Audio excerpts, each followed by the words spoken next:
Hi, I'm Katie Lynch from BroadwayWorld, and we are here at the Meet the Press event for MCC Theater's new show, Charm.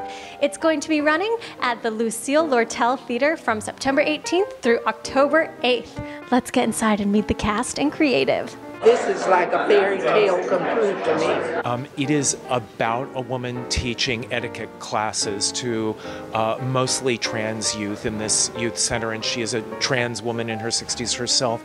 And there was a kind of pedagogy to it across the generations that I hadn't seen before, and that was so beautiful and insightful and uplifting.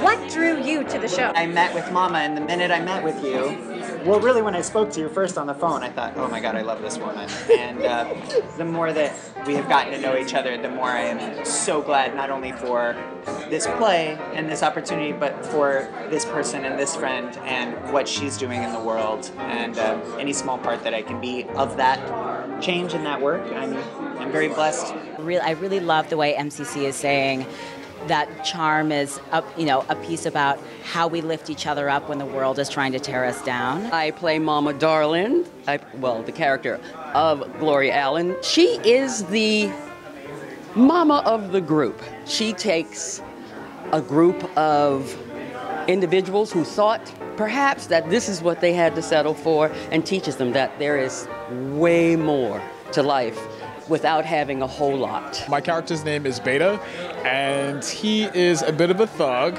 from the south side of Chicago, kind of a gangbanger. The complete opposite of me. I'm playing Lady, who is a trans woman who also is struggling with mental illness. She's on the autism spectrum. I play Ariella.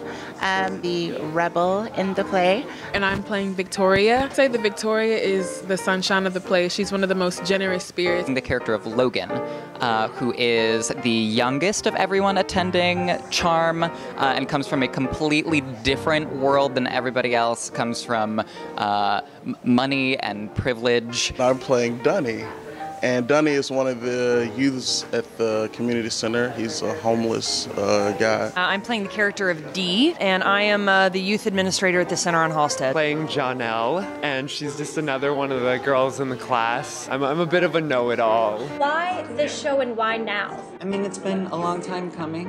I think that etiquette and charm is about making space and making people feel comfortable. And this is somebody who's gone out of her way to make everybody she knows feels comfortable. Transgender women, we have gone through so much, and people should get a chance to realize who we are and what we are.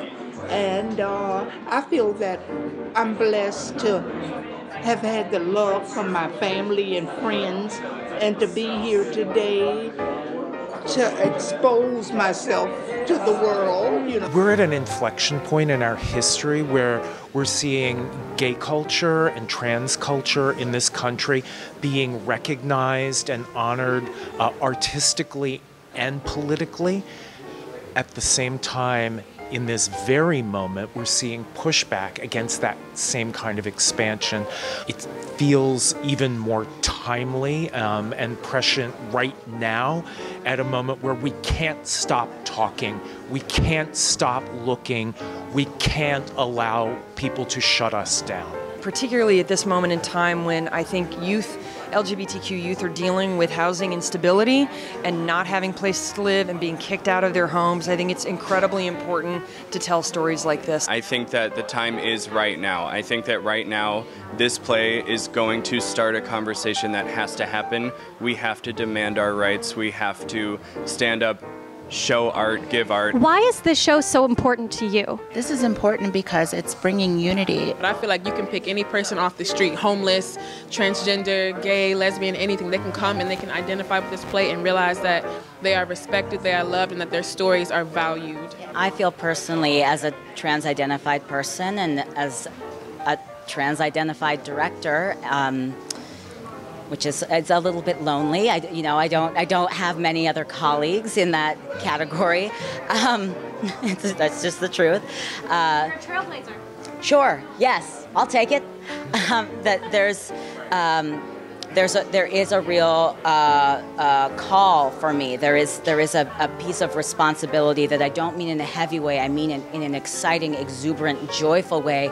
I feel a calling and a responsibility to do what I can to create spaces and platforms for folks in my community to really shine.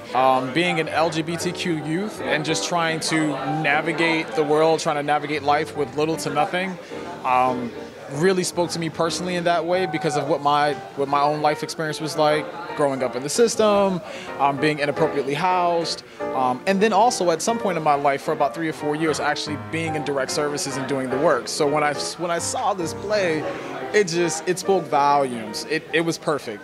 It's also representing something that we're not seeing so often in media and on film and on stage, because a lot of transitions we're seeing with trans people are binary transitions, but there are also folks out there like myself who identify as non-conforming, who don't claim a gender. So there are characters in this piece where they identify as such, and that conversation is started. So I think that this is so special and important to me for that reason. What do you want the audience to take away from this experience? I think that's a really powerful and important question. No one can pull you down because of who you are, what you are, or where you are. You have the power and the strength in yourself to just lift yourself right back up. Whether or not you're in community or outside of community, I hope that someone gains something. I hope they come away more educated and more understanding and less afraid to love people that are different than you. Loving people live in a loving world, and hateful people live in a hateful world, and it's all the same world. Every time that we include those people who we don't see very often in these spaces, it does everybody a great service. I think that our lives would all be richer for seeing this other side of life that we don't often get a taste of. An appreciation and curiosity and empathy for what it means to make a life in the margins, and how much abundance and beauty one can make there, you know, but to think about that, what it means to have a limited set of choices and how you try and create an infinite experience inside that limitation. When I say etiquette, you say terror. My mother. Class. Poise. Charm. Oof, I say learning. Respect. I would say manners. I think of dishes, I think of proper, I think of a Hamley Post, I think of this play.